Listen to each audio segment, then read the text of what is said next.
ਵਾਹਿਗੁਰੂ ਜੀ ਕਾ ਖਾਲਸਾ ਵਾਹਿਗੁਰੂ ਜੀ ਕੀ ਫਤਿਹ। ਗੁਰੂ ਪਿਆਰੀ ਗੁਰੂ ਸਵਾਰੀ ਪਰਮ ਸਤਿਕਾਰਯੋਗ ਸਾਧ ਸੰਗਤ ਜੀਓ, ਅਜੋਕੇ ਸਮੇਂ ਦੇ ਅੰਦਰ ਕੋਈ ਵੀ ਹਥਿਆਰ ਰੱਖਣ ਤੋਂ ਪਹਿਲਾਂ ਸਾਡੀ ਜਿਹੜੀ ਸੋਚ ਆ ਸਭ ਤੋਂ ਪਹਿਲਾਂ ਇਹ ਚਾਹੀਦੀ ਆ ਕਿ ਜਿਸ ਹਥਿਆਰ ਨੂੰ ਅਸੀਂ ਰੱਖਣਾ ਚਾਹੁੰਦੇ ਹਾਂ ਕਿ ਉਹ ਹਥਿਆਰ ਨੂੰ ਰੱਖਣ ਦੇ ਅਸੀਂ ਯੋਗ ਹੈ, ਸਾਡੇ ਵਿੱਚ ਉਹ ਸਮਰੱਥਾ ਹੈਗੀ ਆ, ਸਾਡੇ 'ਚ ਉਹ ਸਹਿਣਸ਼ੀਲਤਾ ਹੈਗੀ ਆ, ਸਾਡੇ 'ਚ ਉਹ ਕਾਰਜ ਪ੍ਰਣਾਲੀ ਹੈਗੀ ਆ, ਵਿਵੇਕ ਬੁੱਧ ਹੈਗੀ ਆ ਕਿ ਅਸੀਂ ਇਹਨਾਂ ਹਥਿਆਰਾਂ ਦੀ ਸਾਂਭ ਸੰਭਾਲ ਕਰ ਸਕੀਏ। ਦੇਖੋ, ਹਥਿਆਰ ਤਾਂ ਕੋਈ ਵੀ ਆਦਮੀ ਖਰੀਦ ਸਕਦਾ ਹੈਗਾ, ਚਾਹੇ ਉਹ ਚੋਰ ਹੋਵੇ, ਚਾਹੇ ਡਾਕੂ ਹੋਵੇ, ਚਾਹੇ ਉਹ ਕਿਸੇ ਵੀ ਹੋਰ ਮਹਿਕਮੇ ਦੇ ਵਿੱਚ ਕੰਮ ਕਰਦਾ ਹੋਵੇ। ਪਰ ਅਸਲ ਦੇ ਵਿੱਚ ਕੀ ਆ ਕਿ ਇਹ ਹਥਿਆਰ ਉਹੀ ਵਿਅਕਤੀ ਰੱਖ ਸਕਦੇ ਆ ਜਿਨ੍ਹਾਂ ਦੇ ਅੰਦਰ ਸਹਿਣਸ਼ੀਲਤਾ ਹੈ। ਇਹ ਸਹਿਣਸ਼ੀਲਤਾ ਵਿਵੇਕ ਬੁੱਧ ਦੇ ਵਿੱਚੋਂ ਪੈਦਾ ਹੁੰਦੀ ਆ।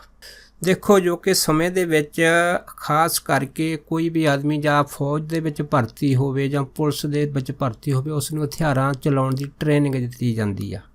ਇਸ ਟ੍ਰੇਨਿੰਗ ਹਾਸਲ ਕਰਨ ਤੋਂ ਬਾਅਦ ਜਦੋਂ ਪਾਸ ਹੋ ਜਾਂਦੇ ਆ, ਫਿਰ ਉਹਨਾਂ ਦੇ ਹੱਥਾਂ ਦੇ ਵਿੱਚ ਹਥਿਆਰ ਥਮਾਏ ਜਾਂਦੇ ਆ। ਪਰ ਅੱਜ ਤੱਕ ਇਹੋ ਜਿਹੀ ਟ੍ਰੇਨਿੰਗ ਕਿਸੇ ਵੀ ਸਕੂਲ ਸੈਂਟਰ ਦੇ ਵਿੱਚ ਨਹੀਂ ਆ ਜਿਹਦੇ ਵਿੱਚ ਕਿਸੇ ਵੀ ਵਿਅਕਤੀ ਨੂੰ ਇਹ ਟ੍ਰੇਨਿੰਗ ਦਿੱਤੀ ਜਾਵੇ ਕਿ ਭਾਈ ਇਹ ਹਥਿਆਰ ਕਿਸ ਨੇ ਚਲਾਉਣੇ ਆ, ਅਤੇ ਸਭ ਤੋਂ ਪਹਿਲਾਂ ਉਹਦੇ ਵਿੱਚ ਸਹਿਣਸ਼ੀਲਤਾ ਚਾਹੀਦੀ ਆ। ਇਹ ਸਹਿਣਸ਼ੀਲਤਾ ਵਿਵੇਕ ਬੋਧ 'ਚੋਂ ਪੈਦਾ ਹੁੰਦੀ ਹੈ, ਅਤੇ ਜਿਹੜੀ ਵਿਵੇਕ ਬੋਧ ਆ ਗੁਰਮਤਿ ਪੰਥ ਦੇ ਮਾਰਗ ਉੱਤੇ ਚੱਲਣ ਵਾਲੇ ਕੇਵਲ ਅਤੇ ਕੇਵਲ ਨਾਮ ਅਭਿਆਸੀਆਂ ਦੇ ਵਿੱਚ ਹੁੰਦੀ ਆ, ਜਿਨ੍ਹਾਂ ਦੇ ਹਿਰਦੇ ਵਿੱਚ ਠਹਿਰਾਓ ਹੁੰਦਾ ਹੈ, ਜਿਨ੍ਹਾਂ ਨੂੰ ਇਸ ਗੱਲ ਦਾ ਸਭ ਤੋਂ ਪਹਿਲਾਂ ਗਿਆਨ ਹੋ ਜਾਂਦਾ ਹੈ ਕਿ ਅੱਬਲ ਅੱਲਾ ਨੂਰ ਅਪਾਇਆ ਕੁਦਰਤ ਕੇ ਸਭ ਬੰਦੇ, ਏਕ ਨੂਰ ਤੇ ਸਭ ਜਗ ਉਪਜਿਆ ਕੌਣ ਭਲੇ ਕੋ ਮੰਦੇ। ਔਰ ਇਹਨਾਂ ਨੂੰ ਇਹ ਵੀ ਪਤਾ ਲੱਗ ਜਾਂਦਾ ਹੈਗਾ ਕਿ ਏਕ ਪਿਤਾ ਏਕਸ ਕੇ ਹਮ ਬਾਰਕ ਜਾਂ ਮਾਨਸ ਕੀ ਜਾਤ ਸਭੇ ਏਕੇ ਪਹਿਚਾਨਬੋ। ਤਾਂ ਫਿਰ ਉਹਨਾਂ ਨੂੰ ਪਤਾ ਲੱਗ ਜਾਂਦਾ ਕਿ ਹਥਿਆਰ ਜਿਹੜੇ ਆ ਇਹ ਕਿਸੇ ਵਾਸਤੇ ਲੜਨ ਵਾਸਤੇ ਇਸਤੇਮਾਲ ਨਹੀਂ ਕੀਤੇ ਜਾਂਦੇ। ਇਹ ਹਥਿਆਰ ਕੇਵਲ ਅਤੇ ਕੇਵਲ ਉਸ ਟਾਈਮ ਵਰਤੇ ਜਾਂਦੇ ਆ ਜਦੋਂ ਇਹਨਾਂ ਦੀ ਜ਼ਰੂਰਤ ਹੋਵੇ। ਪਰ ਇਹ ਜ਼ਰੂਰਤ ਕਦੋਂ ਹੁੰਦੀ ਆ? ਜਿਵੇਂ ਕਲਗੀਧਰ ਮਹਾਰਾਜ ਦੇ ਬਚਨ ਆ ਕਿ ਚੂਕ ਕਾਜ ਅੱਜ ਹਮਾ ਹੀਲ ਤੇ ਦਰ ਗੁਜਸ਼ਤ ਹਲਾਲ ਅਸਤ ਬੁਰਦਨ ਵੈ ਸ਼ਮਸ਼ੀਰ ਦਸ। ਉਸ ਟਾਈਮ ਫਿਰ ਇਹ ਹਥਿਆਰ ਦੀ ਤੁਸੀਂ ਵਰਤੋਂ ਕਰ ਸਕਦੇ ਆ। ਸੋ ਉਸ ਟਾਈਮ ਕੀਤੀ ਹੋਈ ਵਰਤੋਂ ਹਥਿਆਰਾਂ ਦੀ ਉਹ ਧਰਮ ਯੁੱਧ ਕਹਾਉਂਦੀ ਆ, ਕਿਉਂਕਿ ਧਰਮ ਯੁੱਧ ਦੇ ਅੰਦਰ ਵਰਤਣ ਵਾਲੇ ਜਿਹੜੇ ਸੂਰਮੇ ਆ ਇਹਨਾਂ ਹਥਿਆਰਾਂ ਨੂੰ ਵਰਤਦੇ ਹੋਏ ਵੀ ਉਸ ਆਨੰਦ ਦੇ ਵਿੱਚ ਰਹਿੰਦੇ, ਉਸ ਖੇੜੇ ਵਿੱਚ ਰਹਿੰਦੇ ਆ। ਅਤੇ ਜਿਸ ਦੇ ਵਿਰੁੱਧ ਉਹ ਹਥਿਆਰ ਵਰਤਦੇ ਆ ਉਹ ਆਦਮੀ ਉਹਦਾ ਦੁਸ਼ਮਣ ਨਹੀਂ ਹੁੰਦਾ ਹੈਗਾ। ਉਹ ਆਦਮੀ ਤਾਂ ਪਰਮੇਸ਼ਰ ਦਾ ਹੀ ਆਦਮੀ ਆ, ਲੇਕਿਨ ਉਹ ਪਰਮੇਸ਼ਰ ਦੇ ਕਾਨੂੰਨਾਂ ਦੇ ਵਿੱਚ ਖਰੜ ਪਾ ਕੇ ਸਮਾਜ ਨੂੰ ਗੰਧਲਾ ਕਰਦਾ ਹੈ। ਜਿਉਂ ਕਹਿ ਲਓ ਕਿ ਜਿਵੇਂ ਇੱਕ ਕੂਕਰ ਹੈ, ਜਦੋਂ ਹਲਕ ਜਾਵੇ ਹੈ ਨਾ, ਅਤੇ ਫਿਰ ਹਲਕੇ ਹੋਏ ਕੂਕਰ ਦਾ ਕੋਈ ਉਪਾਅ ਨਹੀਂ ਹੈ। ਇਸੇ ਕਰਕੇ ਸਾਨੂੰ ਮਹਾਰਾਜ ਨੇ ਕਿਹਾ ਹੈ ਕਿ ਹਲਾਲ ਅਸ ਬੁਰਦਨ ਵੈ ਸ਼ਮਸ਼ੀਰ ਦਸ, ਫਿਰ ਸ੍ਰੀ ਸਾਹਿਬ 'ਤੇ ਹੱਥ ਰੱਖਣਾ ਜਾਇਜ਼ ਹੈਗਾ। ਅਸਲ ਦੇ ਵਿੱਚ ਸਾਨੂੰ ਇਹ ਗੱਲ ਸਮਝਣੀ ਚਾਹੀਦੀ ਹੈਗੀ ਆ ਕਿ ਹਥਿਆਰ ਕਿਸੇ ਸ਼ਾਨੋ ਸ਼ੌਕਤ ਵਾਸਤੇ ਨਹੀਂ ਖਰੀਦੇ ਜਾਂਦੇ। ਹਥਿਆਰ ਜਿਹੜੇ ਹੈ ਇਹ ਮਨੁੱਖ ਆਪਣੀ ਰਖਵਾਲੀ, ਸੰਤਾਂ ਦੀ ਰਖਵਾਲੀ, ਧਰਮ ਦੀ ਰਖਵਾਲੀ ਔਰ ਸਮਾਜ ਦੇ ਵਿੱਚ ਸ਼ਾਂਤੀ ਰਹੇ, ਇੱਕ ਮਹਿਕ ਰਹੇ ਦੁਨੀਆ ਦੇ ਅੰਦਰ, ਆਪਸੀ ਭਾਈਚਾਰਾ ਬਣਿਆ ਰਹੇ। ਇਸੇ ਕਰਕੇ ਜਿਹੜੇ ਹਥਿਆਰ ਹੈ ਇਹਨਾਂ ਨੂੰ ਕਲਗੀਧਰ ਮਹਾਰਾਜ ਨੇ ਪੀਰਾਂ ਦਾ ਦਰਜਾ ਦਿੱਤਾ ਹੈਗਾ। ਅਗਰ ਕੋਈ ਆਦਮੀ ਹਥਿਆਰ ਪੀਰਾਂ ਨੂੰ ਸਮਝ ਕੇ, ਰੱਬ ਸਮਝ ਕੇ, ਪਰਮੇਸ਼ਰ ਸਮਝ ਕੇ ਇਹਦਾ ਇਸਤੇਮਾਲ ਕਰੇਗਾ ਤਾਂ ਫਿਰ ਉਹ ਆਦਮੀ ਧਰਮੀ ਪੁਰਖ ਕਹਾਏਗਾ। ਪਰ ਜਿਹੜਾ ਆਦਮੀ ਇਸ ਹਥਿਆਰਾਂ ਦੀ ਨਜਾਇਜ਼ ਵਰਤੋਂ ਕਰੇ, ਸਮਾਜ ਦੇ ਵਿੱਚ ਗੰਧਲਾਪਨ ਪਾਵੇ, ਲੁੱਟਾਂ ਖੋਹਾਂ ਕਰੇ, ਤਾਂ ਇਹੋ ਜਿਹੇ ਜਿਹੜੇ ਆਦਮੀ ਹੈਗੇ ਆ ਉਹਨਾਂ ਨੂੰ ਇਹਨਾਂ ਹਥਿਆਰਾਂ ਦੇ ਪ੍ਰਤੀ ਕੋਈ ਜਾਣਕਾਰੀ ਨਹੀਂ ਆ। ਕਿਉਂਕਿ ਹਥਿਆਰ ਖੁਦ ਨਹੀਂ ਕਹਿਣਗੇ ਕਿ ਅਸੀਂ ਪੀਰ ਹਾਂ ਜਾਂ ਕੁਛ ਹੋਰ ਹਾਂ। ਜਿਹੋ ਜਿਹਾ ਇਹਨੂੰ ਵਰਤੂਗਾ ਉਹੋ ਜਿਹਾ ਹੀ ਉਹ ਆਦਮੀ ਉਹਦਾ ਫਲ ਪਾਵੇਗਾ, ਜਿਸ ਨੂੰ ਗੁਰਬਾਣੀ ਨੇ ਆਖਿਆ ਹੈ ਕਿ ਐਹ ਕਰ ਕਰੇ ਸੋ ਐਹ ਕਰ ਪਾਏ, ਇੱਕ ਘੜੀ ਮਹੱਤ ਨਾ ਲੱਗੇ। ਜਿਹੋ ਜਿਹਾ ਕੋਈ ਬੀਜੂਗਾ ਇਹੋ ਜਿਹਾ ਵੱਢੂਗਾ। ਇਸੇ ਕਰਕੇ ਸਾਨੂੰ ਦਸ਼ਮੇਸ਼ ਪਿਤਾ ਜੀ ਨੇ ਆਖਿਆ ਕਿ ਦੇਸ਼ ਬਾਬਰ ਮੋਹੇ ਇਹ ਸ਼ੁਭ ਕਰਮਨ ਤੇ ਕਬ ਹੋ ਨਾ ਟਰੋ, ਨਾ ਟਰੋ ਅਰਸੋਂ ਜਬ ਜਾਏ ਲਰੋ, ਨਿਸ਼ਚੈ ਕਰ ਆਪਣੀ ਜੀਤ ਕਰੋ। और सिख हो अपने ही मन को ए लालच हो गुण तो उचरो, जब आपकी औद निदान बने अत हीरन में तब जूझ मरो। ਇਹ ਹਥਿਆਰ ਫਿਰ ਇਸ ਟਾਈਮ ਪੀਰਾਂ ਦਾ ਦਰਜਾ ਰੱਖਦੇ ਹੋਏ ਉਸ ਗੁਰਸਿੱਖ ਨੂੰ, ਜਿੱਥੇ ਸੰਤ ਸਿਪਾਹੀ ਦਾ ਖਿਤਾਬ ਦਿੰਦੇ ਆ, ਤੇ ਇਹੋ ਜਿਹੇ ਜਿਹੜੇ ਗੁਰਸਿੱਖ ਹੈਗੇ ਆ ਉਹ ਸਮਾਜ ਦੇ ਵਿੱਚ ਫਿਰ ਸੂਰਬੀਰ ਕਹਾਉਂਦੇ, ਯੋਧੇ ਕਹਾਉਂਦੇ ਆ, ਮਹਾਬਲੀ ਸੂਰਮੇ ਕਹਾਉਂਦੇ ਔਰ ਪੂਜਣਯੋਗ ਹੁੰਦੇ ਆ। ਸੋ ਕਹਿਣ ਤੋਂ ਭਾਵ ਇਹ ਆ ਕਿ ਸਾਨੂੰ ਹਥਿਆਰ ਰੱਖਣ ਤੋਂ ਪਹਿਲਾਂ ਹਥਿਆਰਾਂ ਨੂੰ ਸਮਝਣਾ ਚਾਹੀਦਾ ਹੈਗਾ ਕਿ ਹਥਿਆਰਾਂ ਦਾ ਮਤਲਬ ਕੀ ਹੈ। ਸੋ ਇਸ ਕਰਕੇ ਸਾਨੂੰ ਧੰਨ ਗੁਰੂ ਨਾਨਕ ਸਾਹਿਬ ਮਹਾਰਾਜ ਨੇ ਸਭ ਤੋਂ ਪਹਿਲਾਂ ਇਹ ਗਿਆਨ ਦਿੱਤਾ ਹੈ ਕਿ ਜਤ ਪਹਾਰਾ ਧੀਰਜ ਸੁਨਿਆਰ ਅਹਰਨ ਮਤ ਵੇਦ ਹਥਿਆਰ। ਸਭ ਤੋਂ ਪਹਿਲਾਂ ਗਿਆਨ ਰੂਪੀ ਹਥਿਆਰ ਨੂੰ ਅਪਣਾਓ ਆਪਣੇ ਹਿਰਦੇ ਦੇ ਅੰਦਰ, ਤੇ ਜਿਨ੍ਹਾਂ ਦੇ ਅੰਦਰ ਗਿਆਨ ਨਹੀਂ ਹੈਗਾ ਨਾ, ਉਹ ਹੱਥ ਦੇ ਵਿੱਚ ਚਾਹੇ ਵੱਡੇ ਤੋਂ ਵੱਡਾ ਹਥਿਆਰ ਵੀ ਫੜੀ ਜਾਵੇ, ਉਹਨੂੰ ਸੂਰਮਾ ਨਹੀਂ ਕਿਹਾ ਜਾ ਸਕਦਾ। ਕਿਉਂ? ਇਹੋ ਜਿਹੇ ਆਦਮੀਆਂ ਦੇ ਅੰਦਰ ਅਗਰ ਕੋਈ ਜੋਸ਼ ਹੈ ਨਾ ਕਿਸੇ ਦੇ ਪ੍ਰਤੀ, ਇਸ ਨੂੰ ਅੰਨਾ ਜੋਸ਼ ਆਖਦੇ ਆ। ਪਰ ਜਿਨ੍ਹਾਂ ਦੇ ਅੰਦਰ ਗਿਆਨ ਆ, ਵਿਵੇਕ ਆ, ਸੂਝ ਆ, ਉਹਨਾਂ ਦੇ ਅੰਦਰ ਜੋਸ਼ ਵੀ ਹੈ ਨਾ, ਜੋਸ਼ ਦੇ ਵਿੱਚ ਹੋਸ਼ ਵੀ ਆ। ਤੇ ਇਹ ਜੋਸ਼ ਵਾਲਾ ਹੋਸ਼ ਉਹਨਾਂ ਦੇ ਅੰਦਰ ਫਿਰ ਰੋਸ ਪ੍ਰਗਟ ਕਰਦਾ ਹੈਗਾ।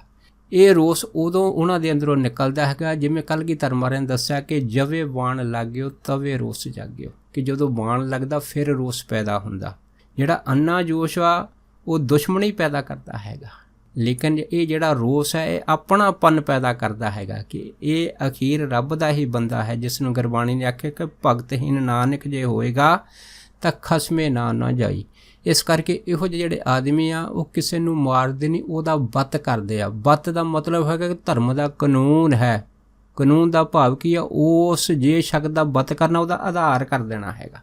ਤੇ ਪਰ ਇੱਥੇ ਬਦਲੇ ਦੀ ਭਾਵਨਾ ਚੱਲਦੀ ਆ। ਜਿਹੜੇ ਵਿਵੇਕ ਬੁੱਧ ਤੋਂ ਸੱਖਣੇ ਹੋ ਕੇ ਇਹਨਾਂ ਹਥਿਆਰਾਂ ਦੀ ਵਰਤੋਂ ਕਰਦੇ ਆ, ਇਹੋ ਜਿਹੜੇ ਆਦਮੀ ਹੈਗੇ ਉਹ ਸੰਸਾਰ ਦੇ ਵਿੱਚ ਨਕਾਰੇ ਜਾਂਦੇ ਆ, ਬੁਝਦਿਲ ਕਹਾਉਂਦੇ ਆ ਆਪਣੇ ਆਪ ਨੂੰ, ਚਾਹੇ ਉਹ ਜਿੰਨਾ ਮਰਜ਼ੀ ਸੂਰਬੀਰ ਕਹਾਉਣ, ਪਰ ਸੰਸਾਰ ਮਹਾਂਪੁਰਖਾਂ ਦੀਆਂ ਨਜ਼ਰਾਂ ਦੇ ਵਿੱਚ ਇਹੋ ਜਿਹੜੇ ਆਦਮੀ ਹੈ ਉਹ ਬੁਝਦਿਲ ਹੀ ਹੁੰਦੇ ਆ। ਸੋ ਜ਼ਰੂਰੀ ਆ ਕਿ ਹਥਿਆਰ ਰੱਖਣ ਤੋਂ ਪਹਿਲਾਂ ਸਾਨੂੰ ਹਥਿਆਰਾਂ ਨੂੰ ਸੰਭਾਲਣ ਦੀ ਜਾਂਚ ਹੋਣੀ ਚਾਹੀਦੀ ਆ। ਪਰ ਜਿਹੜੇ ਜਾਂਚ ਨਹੀਂ ਸਿੱਖਦੇ, ਇਹੋ ਜਿਹੇ ਹੱਥਾਂ ਵਿੱਚ ਚੱਲੇ ਹੋਏ ਹਥਿਆਰ ਉਹਨਾਂ ਸ਼ਖਸਾਂ ਦੀ ਜ਼ਿੰਦਗੀ ਨੂੰ ਸਦਾ ਵਾਸਤੇ ਅੰਧੇ ਖੂਹ ਦੇ ਵਿੱਚ ਸੜ ਦਿੰਦੇ ਆ। ਤੇ ਇਹ ਜਿਹੜਾ ਮਨੁੱਖਾ ਜਨਮ 84 ਲੱਖ ਜੂਨਾਂ ਦੇ ਬਾਅਦ ਮਿਲਿਆ ਹੈ ਨਾ, ਇਹ ਸਮਾਂ ਉਹਨਾਂ ਦੇ ਹੱਥੋਂ ਅਜਾਈ ਚਲਿਆ ਜਾਂਦਾ ਹੈ। ਦੇਖੋ, ਇੱਕ ਨਹੀਂ ਇਸ 'ਤੇ ਅਨੇਕਾਂ ਪ੍ਰਮਾਣ ਦਿੱਤੇ ਜਾ ਸਕਦੇ ਆ। ਜਿਵੇਂ ਇੱਕ ਸ਼ਖਸ ਦੇ ਕੋਲ ਦੱਸਦੇ ਸੀ, ਕਾਫੀ ਦੇਰ ਦੀ ਗੱਲ ਆ, ਕਿ ਇੱਕ ਰਾਈਫਲ ਹੁੰਦੀ ਸੀ, ਬੰਦੂਕ ਹੁੰਦੀ ਸੀ, ਤੇ ਉਹਨੇ ਉਹ ਜਿਹੜੀ ਬੰਦੂਕ ਸੀ ਉਹ ਘਰ ਰੱਖੀ ਸੀ ਉਹਨਾਂ ਟਾਈਮਾਂ ਦੇ ਵਿੱਚ। ਪਰ ਉਹ ਜਿੱਥੇ ਘਰ ਦੇ ਰੂੜੀ ਸਿੱਟਦੇ ਹੁੰਦੇ ਸੀ, ਜਿਹੜਾ ਢੇਰ ਹੁੰਦਾ ਸੀ, ਉਸ ਢੇਰ ਨੂੰ ਚੱਕਣ ਵਾਸਤੇ ਉਹਨਾਂ ਦੀ ਕਿਸੇ ਦੂਸਰੇ ਧਿਰ ਦੇ ਨਾਲ ਥੋੜ੍ਹੀ ਜਿਹੀ ਉਹ ਗੱਲਬਾਤ ਹੋਈ। ਉਹ ਜਿਹੜਾ ਝਗੜਾ ਥੋੜ੍ਹਾ ਜਿਹਾ ਰੂੜੀ ਦਾ ਚੱਕਣ ਦੇ ਉੱਤੇ ਹੋਇਆ ਸੀ, ਤਾਂ ਜਿਹੜੇ ਰੂੜੀ ਚੱਕਦੇ ਸੀ ਉਹ ਤਕਰੀਬਨ 7 ਭਰਾ ਸੀਗੇ। ਇਹ ਜਿਹੜੇ 7 ਭਰਾ ਰੂੜੀ ਚੱਕਦੇ ਸੀਗੇ, ਇਹਨਾਂ ਨੂੰ ਆਪਣੀ ਜਿਸਮਾਨੀ ਤਾਕਤ 'ਤੇ ਮਾਣ ਸੀਗਾ, ਤੇ ਔਰ ਦੂਸਰਾ ਜਿਹਦੀ ਰੂੜੀ ਚੱਕਦੇ ਸੀ ਉਹ ਸ਼ਖਸ ਇਕੱਲਾ ਸੀਗਾ। ਇਸ ਕਰਕੇ ਉਹਨਾਂ ਨੇ ਮਨ 'ਚ ਸੋਚਿਆ ਵੀ ਇਹ ਇਕੱਲਾ ਹੀ ਕੀ ਕਰ ਲਊਗਾ। ਇਸ ਕਰਕੇ 7 ਭਰਾਵਾਂ ਨੇ ਉਹਦੀ ਥੋੜ੍ਹੀ ਮਾਰ ਪੀਟ ਕਰ ਦਿੱਤੀ। ਜਦ ਮਾਰ ਕੁੱਟ ਕੀਤੀ ਤਾਂ ਉਹਦੇ ਪੇਟ ਹੋਈ ਬਰਦਾਸ਼ਤ ਨਹੀਂ ਹੋਈ, ਉਹਨੇ ਆਪਣੇ ਪੁੱਤਰ ਨੂੰ ਹੇਲਾਸ਼ੇਰੀ ਦੇ ਦਿੱਤੀ ਕਿ ਤੂੰ ਇਸ ਤਰ੍ਹਾਂ ਕਰ, ਘਰ ਦੇ ਵਿੱਚ ਜਿਹੜੀ ਬੰਦੂਕ ਪਈ ਆ ਹੁਣ ਕਿਸ ਕੰਮ ਆਊਗੀ, ਤੂੰ ਚਲਾ ਦੇ। ਬਸ ਉਹ ਪੇਟ ਦੀ ਦਿੱਤੀ ਹੱਲਾਸ਼ੇਰੀ, ਪੁੱਤ ਨੇ ਐਸਾ ਕੰਮ ਕੀਤਾ ਕਿ ਉਹਨੇ 7 ਦੇ 7 ਭਰਾ ਜਿਹੜੇ ਸੀਗੇ ਉਹ ਗੋਲੀ ਚਲਾ ਕੇ ਮੌਤ ਦੇ ਮੂੰਹ ਦੇ ਵਿੱਚ ਪਾ ਦਿੱਤੇ। ਤਾਂ ਪਰ ਹੁਣ ਦੇਖੋ ਉੱਥੇ ਕੀ ਹੋਇਆ। ਆਪ ਵੀ ਸਾਰੀ ਉਮਰ 7 ਦੇ ਖੂਨ ਦੇ ਨਾਲ ਹੱਥ ਰੰਗ ਕੇ ਤੇ ਸਾਰੀ ਉਮਰ ਜੇਲ੍ਹ ਦੇ ਵਿੱਚ ਫਿਰ ਚੱਕੀ ਪੀਂਦਾ ਰਿਹਾ ਹੈਗਾ। ਜਿੱਥੇ ਇੱਕ ਘਰ ਬਰਬਾਦ ਹੋਇਆ ਉੱਥੇ ਆਪਣਾ ਘਰ ਵੀ ਬਦਵਾਰ ਹੋ ਗਿਆ। ਸੋ ਜਿਹੜੇ ਘਰ ਇਹੋ ਜਿਹੇ ਦੂਸਰੇ ਦਾ ਘਰ ਬਰਬਾਦ ਕਰਕੇ ਆਪਣੇ ਘਰ ਦਾ ਵੀ ਦੀਵਾ ਗੁੱਲ ਕਰ ਲੈਂਦੇ, ਫਿਰ ਉੱਥੇ ਜਿਹੜੇ ਹਥਿਆਰ ਹੈਗੇ ਆ ਇਹ ਕਿਸ ਅਰਥ ਰੱਖਦੇ ਆ, ਕਿਸ ਮਾਇਨੇ ਦੇ ਵਿੱਚ ਰੱਖਦੇ ਆ। ਇਸ ਕਰਕੇ ਜਿਹੜੇ ਬੁੱਧ ਵਿਵੇਕ ਵਾਲੇ ਪੁਰਖ ਹੁੰਦੇ ਹਨ, ਉਹ ਪਹਿਲਾਂ ਹਥਿਆਰਾਂ ਦੇ ਪ੍ਰਤੀ ਆਪਣੀ ਜਾਣਕਾਰੀ ਰੱਖਦੇ ਵੀ ਇਸ ਨੂੰ ਸੰਭਾਲਣਾ ਕਿਵੇਂ ਹੈਗਾ। ਅਗਰ ਉਹ ਸੰਭਾਲਣ ਦੇ ਯੋਗ ਨਹੀਂ ਹੁੰਦੇ ਤਾਂ ਹਥਿਆਰ ਰੱਖਣ ਤੋਂ ਬਿਲਕੁਲ ਨਾ ਕਰ ਦਿੰਦੇ ਆ। ਜਿਵੇਂ ਦਾਸ ਨੂੰ ਯਾਦ ਆ ਕਿ ਇੱਕ ਸੱਜਣ ਜਿਹੜੇ ਸਰਕਾਰੀ ਮਹਿਕਮੇ ਦੇ ਵਿੱਚ ਬਹੁਤ ਉੱਚੀ ਕੁਰਸੀ ਦੇ ਉੱਤੇ ਗਏ ਸੀ, ਉਹ ਦੱਸਦੇ ਸੀਗੇ ਕਿ ਜਦੋਂ ਗੋਰਿਆਂ ਦਾ ਰਾਜ ਸੀਗਾ ਤੇ ਸੰਨ 47 ਦੇ ਵਿੱਚ ਜਦ ਇਹ ਜਿਹੜੇ ਗੋਰੇ ਅੰਗਰੇਜ਼ ਸੀਗੇ ਭਾਰਤ ਛੱਡਣ ਗਏ, ਤੇ ਕਹਿੰਦੇ ਉਹਨਾਂ ਦਿਨਾਂ ਦੇ ਵਿੱਚ ਇੱਕ ਗੋਰਾ ਅਫਸਰ ਫੌਜ ਦਾ ਮੇਰਾ ਬੜਾ ਮਿੱਤਰ ਸੀਗਾ। ਕਹਿੰਦੇ ਜਾਣ ਲੱਗੇ ਮੈਨੂੰ ਕਹਿਣ ਲੱਗਾ ਕਿ ਮੇਰੇ ਪਾਸ ਇੱਕ ਸਰਵਿਸ ਰਿਵਾਲਵਰ ਹੈਗਾ, ਅਗਰ ਤੂੰ ਕਹੇ ਤਾਂ ਮੈਂ ਤੈਨੂੰ ਇਹ ਤੋਹਫੇ ਵਜੋਂ ਦੇ ਦਿੰਦਾ ਹੈਗਾ, ਤੇ ਇਹ ਤੂੰ ਆਪਣੇ ਕੋਲ ਰੱਖ ਲਾ, ਕਿਉਂਕਿ ਸੰਨ 47 ਦੇ ਵਿੱਚ ਰੌਲੇ ਸ਼ੁਰੂ ਹੋ ਗਏ ਆ, ਤੇ ਇਹ ਪਿਸਤੌਲ ਤੇਰੀ ਹਿਫਾਜ਼ਤ ਕਰੇਗਾ। ਪਰ ਉਹ ਸਰਦਾਰ ਜੀ ਦਾਸ ਨੂੰ ਦੱਸਦੇ ਸੀਗੇ ਕਿ ਮੈਂ ਉਹ ਪਿਸਤੌਲ ਲੈਣ ਤੋਂ ਪੂਰੀ ਨਾ ਕਰ ਦਿੱਤੀ। ਜਦ ਨਾ ਕੀਤੀ ਕਹਿੰਦੇ ਗੋਰਾ ਬੜਾ ਹੈਰਾਨ ਹੋਇਆ। ਅਫਸਰ ਪੁੱਛਣ ਲੱਗਾ ਵੀ ਗੱਲ ਕੀ ਆ। ਕਹਿੰਦੇ ਮੈਂ ਉਹਨੂੰ ਕਿਹਾ ਕਿ ਮੈਂ ਹਜੇ ਇਸ ਹਥਿਆਰ ਨੂੰ ਸੰਭਾਲਣ ਦੇ ਯੋਗ ਨਹੀਂ ਹਾਂ ਅਤੇ ਇਸ ਕਰਕੇ ਮੈਂ ਇਹ ਲੈਣਾ ਨਹੀਂ ਚਾਹੁੰਦਾ, ਕਿਉਂਕਿ ਅਗਰ ਮੈਂ ਇਹ ਲੈ ਲਿਆ ਤਾਂ ਹੋ ਸਕਦਾ ਹੈਗਾ ਕਿ ਕਿਸੇ ਟਾਈਮ ਗੁੱਸੇ ਦੇ ਵਿੱਚ ਮੇਰੇ ਤੋਂ ਨਜਾਇਜ਼ ਵੀ ਚੱਲ ਸਕਦਾ ਹੈਗਾ। ਇਸ ਕਰਕੇ ਜਦ ਤੱਕ ਮੈਂ ਇਸ ਚੀਜ਼ ਦੇ ਯੋਗ ਨਹੀਂ ਹੈ ਅਤੇ ਮੈਂ ਇਸ ਨੂੰ ਆਪਣੇ ਪਾਸ ਰੱਖਣਾ ਹੀ ਆਪਣੀ ਜ਼ਿੰਦਗੀ ਦੀ ਬਰਬਾਦੀ ਦੇ ਦਿਨ ਗਣਨ ਦੇ ਸਮਾਨ ਸਮਝਦਾ ਹੈਗਾ। ਦੇਖੋ ਇਹ ਜਿਹੀ ਸੋਚ ਜਿਹੜੀ ਸੀ ਉਹਨਾਂ ਸਰਦਾਰ ਜੀ ਦੀ ਸੀ, ਅਤੇ ਜਿਸ ਦੀ ਇਸ ਵਿਚਾਰ ਤੋਂ ਗੋਰਾ ਅਫਸਰ ਇੰਨਾ ਖੁਸ਼ ਹੋਇਆ, ਕਹਿਣ ਲੱਗਾ ਕਿ ਇਹ ਵਿਚਾਰ ਤਾਂ ਮੇਰੇ ਮਨ ਦੇ ਵਿੱਚ ਵੀ ਸੀ। ਇਸੇ ਕਰਕੇ ਕਹਿੰਦੇ ਮੈਂ ਚਾਹੁੰਦਾ ਸੀਗਾ ਕਿ ਇਹ ਹਥਿਆਰ ਗੁੱਸੇ ਵਿੱਚ ਮੇਰੇ ਤੋਂ ਵੀ ਚੱਲ ਸਕਦਾ ਹੈਗਾ ਅਤੇ ਮੈਂ ਤੈਨੂੰ ਇਸੇ ਕਰਕੇ ਦੇਣਾ ਚਾਹੁੰਦਾ ਸੀ, ਪਰ ਤੇਰੀ ਸੋਚ ਤੋਂ ਮੈਂ ਬਲਿਹਾਰ ਹੋ ਗਿਆ ਹੈ। ਦੇਖੋ ਉਹੀ ਸ਼ਖਸ ਜਿਨ੍ਹਾਂ ਨੇ ਉਸ ਟਾਈਮ ਹਥਿਆਰ ਲੈਣ ਤੋਂ ਨਾਂਹ ਕਰ ਦਿੱਤੀ, ਸਮਾਂ ਪਾ ਕੇ ਕਿਸੇ ਸਰਕਾਰੀ ਨੌਕਰੀ ਦੇ ਬਹੁਤ ਉੱਚੇ ਅਫਸਰ ਬਣੇ ਸੀ। ਸੋ ਕਹਿਣ ਤੋਂ ਭਾਵ ਇਹ ਆ ਕਿ ਹਥਿਆਰ ਰੱਖਣਾ ਕੋਈ ਮਾੜੀ ਗੱਲ ਨਹੀਂ, ਉਹ ਬਹੁਤ ਚੰਗੀ ਗੱਲ ਹੈ। ਸਾਨੂੰ ਦਸ਼ਮੇਸ਼ ਪਿਤਾ ਨੇ ਆਖਿਆ ਕਿ ਜੇ ਸਿੱਖ ਦੇ ਪਾਸ ਹਥਿਆਰ ਨਾ ਹੋਵੇ ਤਾਂ ਭੇਡ ਦੀ ਨਿਆਈ ਆ, ਪਰ ਹਥਿਆਰ ਰੱਖਣ ਤੋਂ ਪਹਿਲਾਂ ਇਸ ਨੂੰ ਸੰਭਾਲਣ ਦੀ ਜਾਂਚ ਸਿੱਖਣੀ ਆ। ਅਸੀਂ ਇਹ ਜਿਹੜੀ ਜਾਂਚ ਹੈ ਸਭ ਤੋਂ ਪਹਿਲਾਂ ਜ਼ਰੂਰੀ ਆ। ਜਿਵੇਂ ਅੱਜ ਕੱਲ੍ਹ ਦੇ ਅਜੋਕੇ ਸਮੇਂ ਦੇ ਵਿੱਚ ਆਪਾਂ ਦੇਖਦੇ ਹਾਂ ਕਿ ਬਹੁਤ ਸਾਰੇ ਜਿਹੜੇ ਲੜਕੇ ਆਪਣਾ ਗੈਂਗ ਬਣਾ ਕੇ ਇੱਕ ਦੂਜੇ ਦੇ ਕਤਲ ਆਮ ਵਾਸਤੇ ਆਪਣੀ ਜਿਹੜੀ ਦਹਿਸ਼ਤ ਹੈਗੀ ਜਾਂ ਫੋਕੀ ਟੌਰ ਹੈ ਇੱਕ ਦੂਜੇ 'ਤੇ ਚਲਾਉਂਦੇ ਆ, ਅਤੇ ਇਹੋ ਜਿਹੀ ਜਿਹੜੀ ਫੋਕੀ ਟੌਰ ਆ ਉਹ 1-2 ਦਿਨਾਂ ਦੀ ਖੇਡ ਆ, ਬਾਕੀ ਸਾਰੀ ਜ਼ਿੰਦਗੀ ਉਹਨਾਂ ਦੀ ਜੇਲ੍ਹਾਂ ਦੇ ਵਿੱਚ ਹੀ ਰਹਿੰਦੀ ਆ।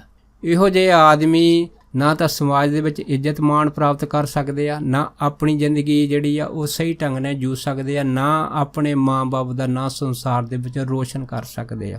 ਪਰ ਜਿਹੜੇ ਗੁਰਸਿੱਖ ਪ੍ਰਾਣੀ ਹਥਿਆਰਾਂ ਨੂੰ ਪੀਰਾਂ ਦਾ ਦਰਜਾ ਦਿੰਦੇ ਆ ਔਰ ਸੱਚਮੁੱਚ ਹੀ ਪੀਰਾਂ ਵਾਂਗ ਉਹਨਾਂ ਦੀ ਪੂਜਾ ਕਰਦੇ ਆ, ਅਤੇ ਜਿਵੇਂ ਪੀਰਾਂ ਦਾ ਗੁਰੂਆਂ ਪੀਰਾਂ ਦਾ ਹੁਕਮ ਹੈਗਾ ਉਸ ਹੁਕਮ ਦੇ ਉੱਤੇ ਉਹ ਆਪਣਾ ਸਭ ਕੁਝ ਨਿਸ਼ਾਵਰ ਕਰ ਦਿੰਦੇ ਆ।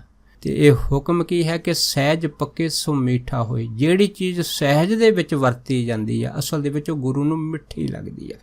ਪਰ ਇਹਦੇ ਵਿੱਚ ਜਿਹੜੇ ਗੁਰਸਿੱਖ ਆ ਬਦਲੇ ਦੀ ਭਾਵਨਾ ਨਹੀਂ ਰੱਖਦੇ। ਜਿਵੇਂ ਸਾਡਾ ਇਤਿਹਾਸ ਗਵਾਹ ਹੈਗਾ ਕਿ ਜਦੋਂ ਗੁਰੂ ਅਰਜਨ ਮਹਾਰਾਜ ਦੀ ਸ਼ਹੀਦੀ ਹੋਈ ਸੀ, ਉਹਨਾਂ ਟਾਈਮਾਂ ਦੇ ਵਿੱਚ ਗੁਰੂ ਹਰਗੋਬਿੰਦ ਸਾਹਿਬ ਨੇ ਗੁਰੂ ਅਰਜਨ ਦੇਵ ਜੀ ਦੇ ਵਾਸਤੇ ਬਦਲੇ ਦੀ ਭਾਵਨਾ ਨਹੀਂ ਸੀ ਰੱਖੀ, ਚਾਹੇ ਉਹਨਾਂ ਨੇ 4 ਜੰਗ ਕੀਤੇ ਸੀਗੇ, ਪਰ ਇਹ ਸਾਰੇ ਜੰਗ ਉਹਨਾਂ ਨੇ ਜਿਹੜੇ ਸੀ ਮੁਸਕਰਾਉਂਦਿਆਂ ਲੜੇ ਸੀਗੇ ਅਤੇ ਚਾਰੇ ਦੇ ਚਾਰੇ ਫਤਿਹ ਕੀਤੇ। ਇਸ ਤੋਂ ਬਾਅਦ ਕਲਗੀਧਰ ਪਿਤਾ ਜੀ ਨੇ ਆਪਣੇ ਜੀਵਨ ਦੇ ਵਿੱਚ 14 ਵੱਡੀਆਂ ਜੰਗਾਂ ਲੜੀਆਂ, ਪਰ ਸਾਰੀਆਂ ਜੰਗਾਂ ਦੇ ਵਿੱਚ ਪਿਤਾ ਦੇ ਬਦਲੇ ਦੀ ਭਾਵਨਾ ਕੋਈ ਨਹੀਂ ਸੀ।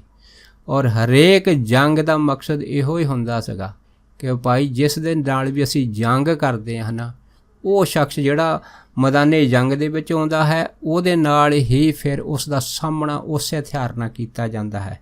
ਪਰ ਨਾਲ ਗੁਰਸਿੱਖਾਂ ਨੂੰ ਕਲਗੀਧਰ ਮਹਾਰਾਜ ਨੇ ਇਹ ਵੀ ਹਦਾਇਤ ਕੀਤੀ ਸੀ ਕਿ ਕਿਸੇ ਦੇ ਪਿੱਠ ਦੇ ਪਿੱਛੇ ਛੁਰਾ ਨਹੀਂ ਮਾਰਨਾ, ਵਾਰ ਨਹੀਂ ਕਰਨਾ, ਭੱਜਦੇ ਜਾਂਦੇ ਦੁਸ਼ਮਣ ਦੇ ਪਿੱਛੇ ਕਦੀ ਤੀਰ ਨਹੀਂ ਚਲਾਉਣਾ, ਕਦੀ ਵਾਰ ਨਹੀਂ ਕਰਨਾ। ਇਸ ਕਰਕੇ ਇਹ ਜਿਹੜੇ ਕਾਨੂੰਨ ਸੀ ਉਹਨਾਂ ਟਾਈਮਾਂ ਦੇ ਵਿੱਚ ਪੁਰਾਤਨ ਸਿੰਘ ਵਰਤਦੇ ਆਏ ਆ।